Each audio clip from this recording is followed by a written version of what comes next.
মাঘ মাসের শেষ বুধবার ১২ ফেব্রুয়ারি প্রতি বছর অনুষ্ঠিত হয় ৪০০ বছরের ঐতিহ্যবাহী পোড়াদহ মেলা। পরদিন বৃহস্পতিবার ১৩ ফেব্রুয়ারি একই স্থানে বসে বৌমেলা।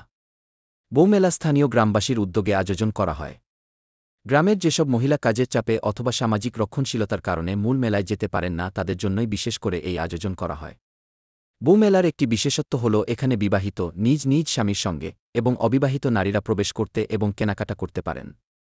সন্ন্যাসী পূজা উপলক্ষে মেলাটি শুরু হয়েছিল, তাই এর নাম প্রথম অবস্থায় ছিল সন্ন্যাসী মেলা। মেলাটি পোড়াদহ নামক স্থানে সংগঠিত হয় বলে লোকমুখে স্থানের নাম অনুসারে এর নাম পোড়াদহ মেলা হিসাবে প্রচলিত হয়ে যায়। মেলা উপলক্ষে আশেপাশের গ্রামের যেসব মেয়েদের বিয়ে হয়ে গেছে তারা জামাই নিয়ে বাপের বাড়িতে হাজির হয় বলে অনেকে একে জামাই মেলা হিসেবেও সম্বোধন করেন। আবার মেলায় বড় বড় হরেক প্রজাতির মাছ পাওয়া যায় বলে একে মাছের মেলাও বলে অনেকে।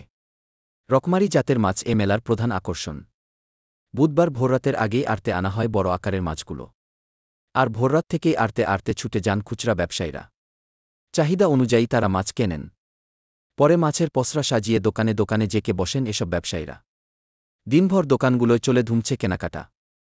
বাঘাইর, রুই, কাতলা, মৃগেল, বোয়াল, সিলভার কার্প, বিগহেড, কালবাউস, পাঙ্গাসসহ বিভিন্ন প্রজাতির মাছ পাওয়া যায় এ মেলায়। মেলায় ২ থেকে ২.৫ মণ ওজনের বাঘাইরও পাওয়া যায়। ১৫ থেকে ২০ কেজি ওজনের রুই, কাতলা, পাঙ্গাস।